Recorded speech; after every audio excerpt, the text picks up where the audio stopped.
Welcome back to the Ricky Matthews Show from the Citizens Bank Studio. I'm thrilled now to be joined by Mayor-elect of the city of Ocean Springs, Bobby Cox, somebody I've been really looking forward to getting to know better. We've obviously met in passing. We know of each other well, but we've not had an opportunity to have a detailed conversation. So I've been really looking forward to this today. So welcome, Bobby. How you been, my friend? Very good. Very good. Glad to be on your show, Ricky. Thanks for having me. So, I've said this to other mayors and people who have run for office, and you fit the mold really well. There have been a string of mayors, especially in coastal Mississippi, where mayors have had great success in their lives. And the last thing they needed to be was mayor, but they decided it was their turn. And, I could mention, the mayor of Pascagoula. I think of George Slogel, God rest his soul. Here he is, chairman of the board for Hancock Whitney, and still just to become mayor. So many mayors across. Look at Fofo. I'm sure you'll have the opportunity to work closely with him along the way, but had tremendous success as a computer programmer, and he literally thinks in code. He literally thinks in code. But you too. You're successful. Family business, Cox's Barbershop, which I think actually, and it will be interesting to hear your point of view about this. It's a great place to know what the heck is going on, man, to really feel the pulse of that community. But be careful what you wish for, but you got to be excited about becoming the mayor. I am very excited. I'm ready to go to work July 1. We do have a complete new board with the exception of 2 returning aldermen. I think it's going to be exciting. It's going to be a job. It's going to be tough, but we're willing to put the work in.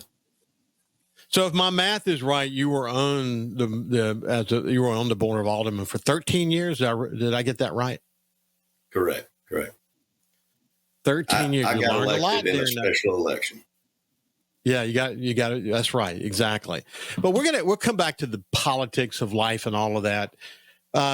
Your family business, I think your dad started like 30 years ago. Tell me about he started in 1961, Ricky. He started in 61, so at 60 plus years.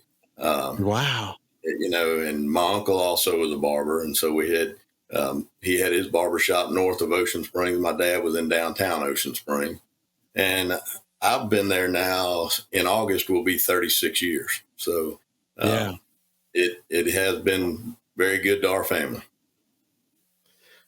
But like I said, man, what a great place to go if you want to know what's going on. You've mastered the skill of having conversations with people.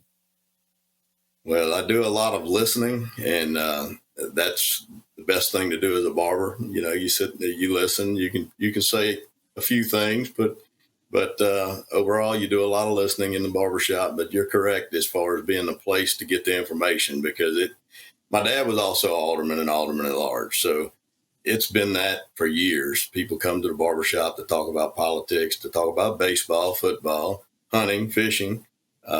We get all the outlooks on everything. So, but look, I plan on keeping my hands involved in the barbershop also. So, hopefully I can still get that information. That's what I tell everybody, the complaint department's at the barbershop, and then they'll send it to me. Just let them know about it. But it is really a cool focus group, daily focus group. If you want to tap into it, what a terrific way to know what's going on in the community. I can so relate to it because as the publisher of the Sun Herald, and then my other publisher roles when I left the Sun Herald, it's a great way to find out what's going on in the community, man. Because look, here's the interesting thing. I would be reading the newspaper, Bobby, and I would tell my wife, I would just look at her and shake my head. And she said, "What's wrong?" I said, "Oh my gosh, my phone's going to ring off the hook today because I'm reading something that I know is going to create a lot of problems." And I'd get to work and the phone wouldn't ring. And so I didn't always figure that out. Some days I would say, whew, today's going to be an easy day. And I get to the office and, 100 phone calls waiting for me to be returned. So you can't always know for sure, but here's the interesting thing. You're going to get the feedback. And I was able to listen and pay attention to what was happening in the market. And as a result of that, we were able to really make sure that the editorial voice of the Sun Herald represented a large number of voices. And I mean, that barbershop is no different than that, my friend. Correct. And I tell you, over the 13 years, the residents of Ocean Springs, they do come to the barbershop to get in touch with me a lot because I don't have a phone there. You know, they have to stop by. And out of 13 years, really nobody has been disrespectful. They walked in. If they really want to talk to me serious, they say, Bobby, would you mind stepping outside? And I'll step outside and discuss what it's about. And never have we had a really an outburst in there of angry citizens coming to just, it's really it's worked out great for me and in my position. It also teaches you a kind of a sensibility about, listening. You said that a minute ago, but that's an art. Listening doesn't mean just letting somebody talk. It means literally understanding what they're saying. And it means, I like there's a great book that was called Break All the Rules. And one of the rules, for example, the golden rule, treat people the way you want to be treated. But what it said is, not necessarily that. Treat people the way they need to be treated. Essentially, is meaning that everybody's got very specific needs, and we should listen even more intensively to understand what their specific needs are. So, to develop an ability to connect with people is terrific. And for people who are watching this on YouTube or Facebook or on SuperTalk TV, you can see that he's got a pleasant face. He's got dimples like me. I'm sure people pinched you as you were growing up, but he's got a great smile. He's got a good voice.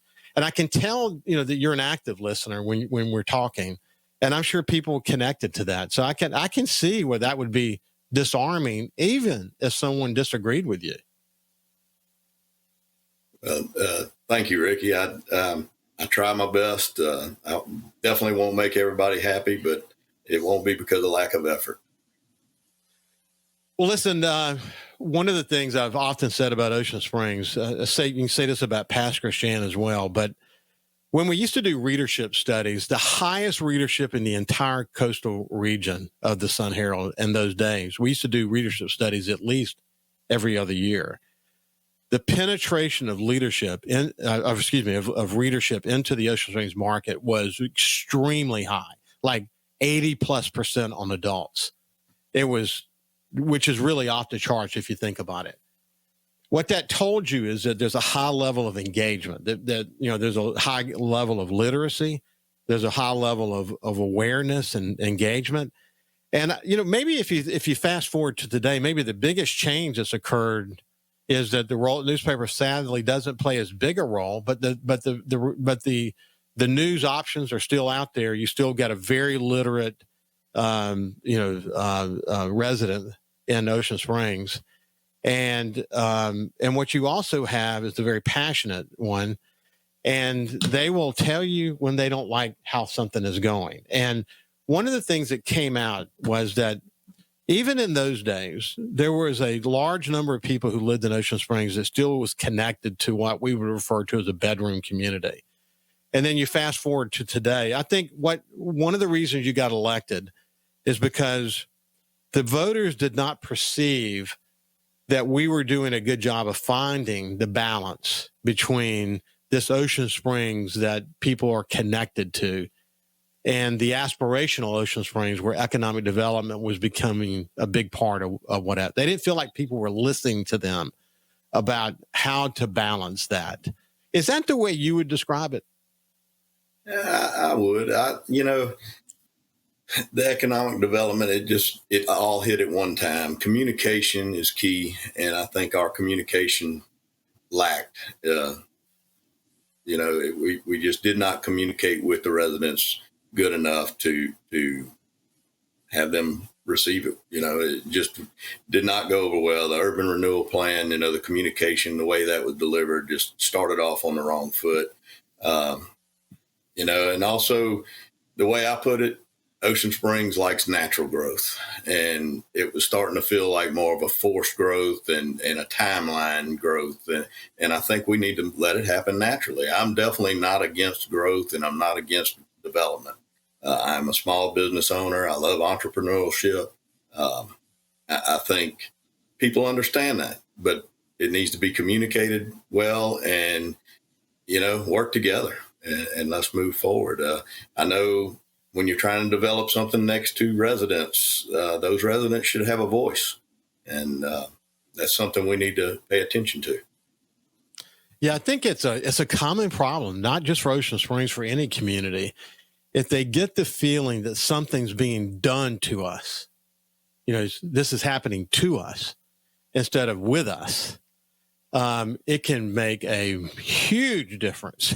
I mean, you still may land in the same place, but if they feel like they had a voice, the outcome and their reaction to that outcome is going to be a heck of a lot different. And the other thing is the laws and the codes and all the intricacies of planning are going to be embedded with their input, and they're going to know that it's embedded with their input. If they don't feel that way, then it creates a tension that has to be resolved. And in this case, it was resolved. You were elected the mayor. When we come back on the other side, we'll continue our conversation with Bobby Cox. We'll see you after this break. Welcome back to the Ricky Matthews Show from the Citizens Bank studio. We're visiting with Bobby Cox. He's the mayor-elect of the city of Ocean Springs. And, at the first segment of the show, we really kind of got to the nut of how he believes he created a competitive advantage for himself during this election season to get elected mayor of Ocean Springs. And it's really around open communication. And, there is a historical charm about Ocean Springs. I think one of the interesting things after Hurricane Katrina, the downtown area of Ocean Springs, obviously there were challenges, there were, tree damage, those kinds of things. But it was the only downtown area of coastal Mississippi that wasn't, in most cases, obliterated. And so it just evolved. And as we met in the Mississippi Renewal Forums and on the Governor's Commission and talked with, the famed architect Andreas Giovanni, and the over 100 architects and planners from around the world, we got an opportunity to be reminded about sense of place. And we were able to use Ocean Springs kind of as this ideal situation. And what you've seen since then, in the past 20 years, what you've seen is, I would say that the sense of place of Ocean Springs continues to be very unique and very special. And when people come off of I-10 and end up in that visitor center and then ends up parking and walking through downtown, you see them. You bump into these people often at your barbershop. But it is a special place with incredible historic charm, isn't it? It is. It is. You'd be surprised how many snowbirds we have come through town and stop by the barbershop and get a haircut just to feel at home. They'll come back year after year. We are very fortunate to have our Chamber of Commerce sitting right there over the railroad tracks. First place they stop. They get all the good information right there. Yeah, I think it's cool, too, that the Chamber and the Visitor Center and Main Street all sort of wrapped up into this organization that we have the opportunity to visit with on a regular basis. But, they're passionate about the city. There's no entrepreneur, owner, investor in the city that's not super high on the city. I mean, your point is well taken that economic development is going to happen. Okay. You just don't want to force it to happen. You want to evolve and let it evolve into what it's going to become. And then each evolution has the opportunity for citizens to be able to give input. But the sky's the limit still for that city, isn't it? It is. It is. We're running out of land. I believe out east is the only place we've got to grow right now. We had the newly annexed area, and we're trying to make sure we get all the utilities and infrastructure built to welcome those folks to Ocean Springs the way everybody else has been enjoying it. We've got the number one rated school district 2 years running. So people are coming to that school district and to Ocean Springs for sure. My sister, Missy Harper, who is retired now, but she was a teacher in the Ocean Springs school system and loved her time there. You're right. I mean, in the involvement of parents and city leaders in the education system, and the high goals for the students. I mean, it all wraps up into, it takes a village to make a great school system, and you guys have certainly achieved that. Hey, what are you looking forward to most in the short time we have left together as you get started? What's the thing you're most looking forward to? Well, getting to know the new board, the new aldermen, alderwomen. I'm looking forward to getting on the same page and moving forward. You mentioned Delbert Hoseman, and we met with him yesterday, and that's what he said. He said, "Y'all come together, get your top priorities, and bring them to me." And so I'm looking forward to doing that. We're gonna reach out to those guys and move in a positive light moving forward. Hey, they mean it too. I mean, Jason White is heavily engaged in what's best for coastal Mississippi. The governor is very engaged for what's best for coastal Mississippi. And, again, they understand through their own experience that the key to making a city go, Kenny and I had talked about this many times. You mentioned it already. It's not the sexy stuff often, the infrastructure and the things that enable growth. It costs tens of millions of dollars to pull that off and years to accomplish. But you got to do it, don't you, Bobby? You do. You've got to do the stuff that not seen, and the flowers and all are beautiful, but you got to have the nuts and bolts holding it together, and that's the infrastructure. It really is. If you were to do a survey about people who lived in Ocean Springs right now, I wonder what they would say on a scale of 1 to 10 about how proud they are of their city. What's your take on that? Well, I'll tell you, the people that I talk to absolutely are very proud.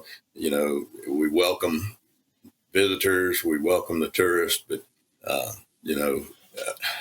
you can't be any prouder. I mean, Ocean Springs is, we've always said the jewel of the coast, the city of discovery. So 1699 is when it started, and we're still here. Yeah, you're definitely still there, and when you've got Julian involved at the Walter Anderson Museum, and the way that's speaking to the world, that because of the more recent book and the documentary that's played all around the world. It is amazing the footprint that Ocean Springs is making on the world, and people, when they come here, they really want to understand it, and it's a special place. So I congratulate you. Envy you to some extent, but I hope you all the luck in the world. And I look forward to staying in very close communication with you as we go forward. Absolutely, Ricky. Thank you for having me. It's been a genuine pleasure. This has been Bobby Cox, the new mayor of the city of Ocean Springs. Have a great day, and we'll see you tomorrow. Thank you.